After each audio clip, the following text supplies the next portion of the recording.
knowledge is not a real thing. It does not exist, if it ever did. In fact, that has been reinforced on this app with how many videos I have been subjected to in which people say so many incorrect things consecutively, one after another, in a row. A lot of what is being spread out there is misinformation, or more importantly, disinformation.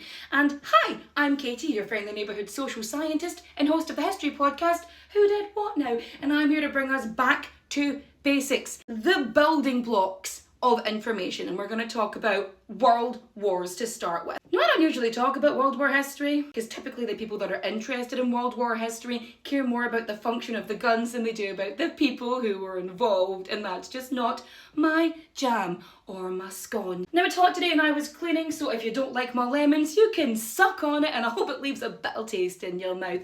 So anyway, I am here to give you the basics of history, and we're going to start with World War I. And the reason we're going to start with World War I is because of what's happening out in the world right now. Everyone is bumping their gums about World War II as if it was not a direct result of World War I. And it was called the Great War because it was the most terrible, awful war with the highest casualties that they had ever had in living memory. Now, it has been a long time since I've done the causes, so I might mix up my mnemonic a wee bit, but let's get into it. Ask David Jason, will all ducks marry badgers? Who is David Jason and why is he so interested in the betrothal of animals? It's not that important, but David Jason was a British actor and a legend. He played Del Boy in Only Fools and Horses, he was Inspector Frost in A Touch of Frost, and most importantly, he was Danger Mouse.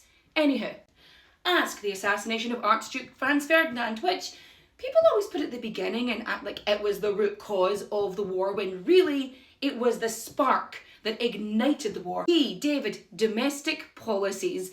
You see, there was a lot of internal issues with a lot of these countries, and so they would focus on foreign issues in order to detract from the problems that were happening at home. Where have we seen that before? Anyway, J for Jason, jealousy.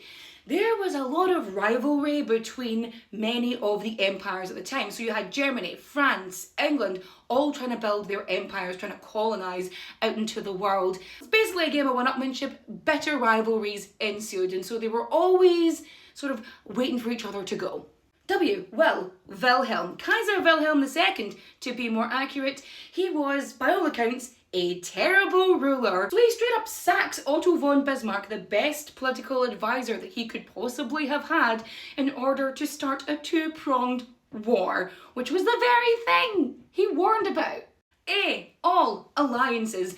Basically, a bunch of countries made treaties with each other saying, if someone starts a war with you, we're going to come in and have your back, pal. So you had the Triple Alliance, which was Austria-Hungary, Germany and Italy. And then you had the Triple Entente, which was France, England and Russia. D, ducks.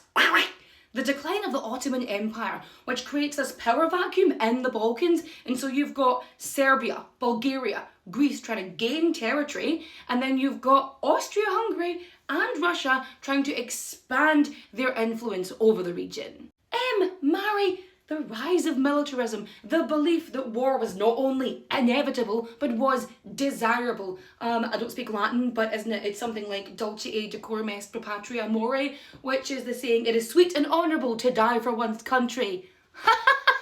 No, it isn't. Which not only linked to the expansion of militaries and naval forces, but also an arms race between nations. Which always works out well, doesn't it?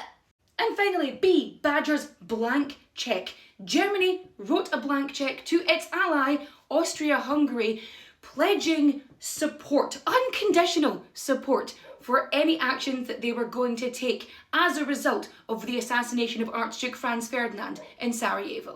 And so there we have it, the causes of the First World War. Ask David Jason, will all ducks marry badgers? I hope you've learned something. If there's something you think I should share with the world that they need to know too, drop it in the comments down below and let's get people knowing things again. Okay, adios.